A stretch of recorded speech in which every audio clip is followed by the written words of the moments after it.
Hello and welcome to this James the Bike Guy, where today we're taking a look at the 2025 version of the Trek FX Sport 5. This is a carbon fiber fitness and commuting dream bike, and we're going to go into the features and designs of this bike, talk about what has changed since this model came out in 2022, as well as talk about overall thoughts and compare the weights of this bike versus the other ones in Trek's lineup. So if this kind of thing's interesting to you, stick around because we've got a lot to cover. So to give a bit of backstory, the FX Sport is in Trek's FX lineup. And the FX bike is what they're calling their fitness hybrid. Now, a fitness hybrid really combines a little bit of the magic that you'd get with a mountain bike as far as the position, the handlebars sitting you in a sort of neutral position, not quite upright, but not bent over, while also combining things like road bike diameter wheels. Here we have 700C wheels, and in fact, tire sizes that are similar to, say, a gravel bike, which in this case, these GR1 Expert tires are in a 40 millimeter wide width. But so they combine that together to create this fitness style hybrid, which is designed in focus of being able to go out and be the one bike to kind of tackle anything you might want.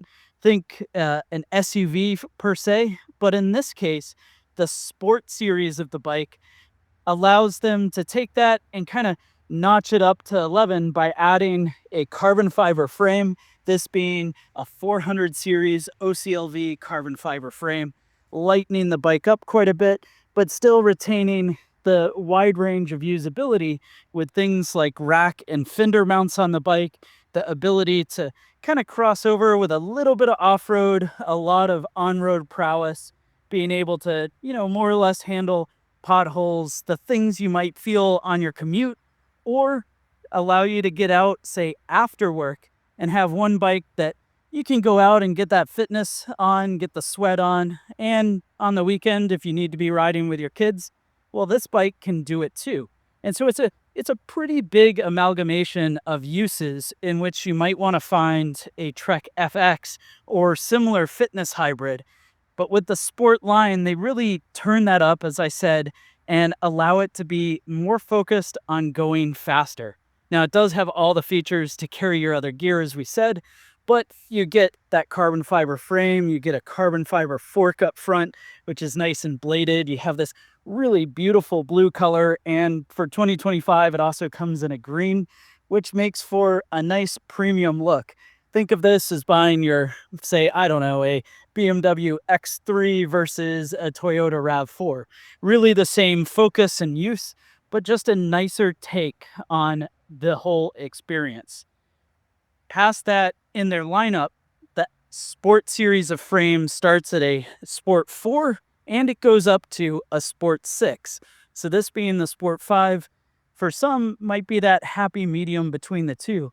And we'll get into a bit of that later, but the number that comes on is a indication of the spec level of the bike. So when you look at the aluminum versions, they would be called FXs and come from a 1, 2, and a 3. Then you go to the Sport for the carbon frame, 4, 5, and 6. So without continuing to bore you with it, with this bike, we're going to get things like 42 millimeters of tire clearance. We're going to have really beautiful integrated cable routing. So all the cables are going into the headset. It goes down through either internal down to the brake or goes internal down to the drivetrain out back. We do have those rack and fender mounts as we talked before. So nice to have all of that integrated in. A Bontrager Montrose saddle, which is one of their nicer saddles, this being the comp version, especially compared to what you'd get on the aluminum bike. And then with the handlebar setup, we have the ISOZone grips. And this grip is kind of neat because what you see here for the white portion, that's a gel that's inside of the grip. And then you have the ergonomic portions so that your wrist kind of fits on nicely. But if you were to pull this end cap off, you'll notice the bar has a little V-notch to it. And what they're doing there is they're allowing that gel type material to be able to be inserted into the bar so that it doesn't increase the thickness of the grip. So you're not like grabbing onto something huge. Instead, the grip is normal size, but with a lot more cushion, and you can adjust the angle so that you're able to kind of adjust it to what's going to feel great.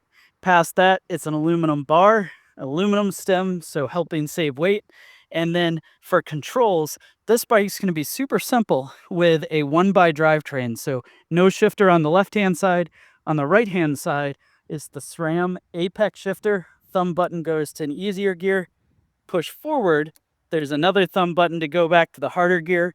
And then the brakes are these Shimano hydraulic disc brakes. They clamp down on 160 millimeter rotors, both in the front and the rear. And those rotors are on these 700C aluminum wheels. Now this is going to be Bontrager's Paradigm rims. So the same rim that they're using on their Checkpoint gravel bike. So pretty cool to see that that's together.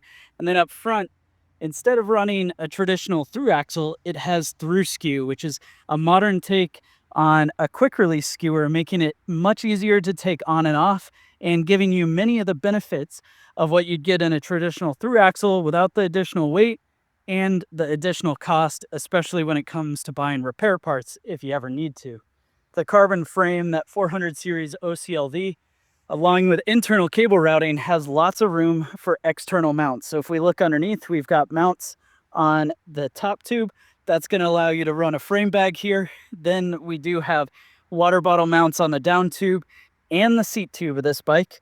And then as we go through to the center, you'll notice this is a press fit bottom bracket with a 1x style crank. So again, single ring up front, 42 tooth chain ring, and we'll get more into the gearing later. But I do want to point out one other cool thing that is specific on the Treks. That's this duo trap ready spot. So behind this rubber gasket that's covering it is a spot for you to be able to add a speed and a cadence sensor. So cadence, how fast you're pedaling, speed picks up on the wheel. So it gives you a really accurate speed and distance calculation, and you can have that integrated into the frame so nothing has to be zip tied or hanging off of it. But on the back, again, through skew for the rear axle, you've got SRAM's Apex 1x11 drivetrain. Now this 1x11 drivetrain is new on the 2025 variant of this bike. The drivetrain's been around for a long time, but it's brand new on this particular bike, and it runs a 11 to 42 tooth rear cassette, and up front, your chain ring on this bike is going to be a 42 tooth as well. And on that crankset is going to be Bontrager's own satellite pedals, giving you a pretty nice connection on this bike.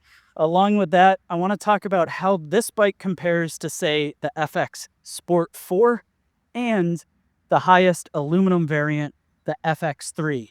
When we compare this to the FX Sport 4, we're going to be talking about the same frame, but the bike comes in about $300 less expensive.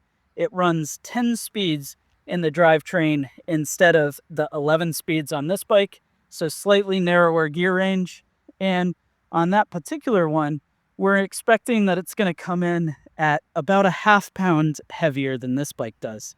If you compare it to the FX3, of course, there's a much bigger difference with the FX3 utilizing an aluminum frame instead of carbon fiber. Comes in way less expensive, almost half as much, at $1,050 less expensive. Utilizes the same 10-speed drivetrain that you get on that FX Sport 4. Same geometry, slightly narrower tire clearance of only 40 millimeters versus 42 millimeters, and nearly 3 pounds heavier. So a lot of what you're paying for in the FX Sport Series is dropping the weight. And that's pretty much the difference between the FX3 and the FX4 Sport, is that carbon fiber frame to help save weight. And then the FX Sport 4 to the FX Sport 5 in front of us is an increase in the quality of the components, adding that additional drivetrain and just a few additional touches to make it super nice. Well, now that we've talked about everything that's going on with the 2025 version of the Trek FX Sport 5, let's go ahead and find out what this bike weighs. And the actual weight of the Trek FX Sport 5 comes in and weighs 24.24 pounds, which, to put that in perspective, is nearly the same weight as the 2022 version, which came in at 24.56 pounds, meaning that this is ever so slightly lighter, but nearly identical as we would expect comparing the two bikes. Thanks so much for joining me to check out the 2025 Trek FX Sport 5. This is a beautiful bike. I've loved seeing it, and I'm pretty excited to have compared this exactly in weight to what we had in 2022. So if you enjoyed the video, hit subscribe, browse the channel, and I'll see you in the next James the Bike Guy video.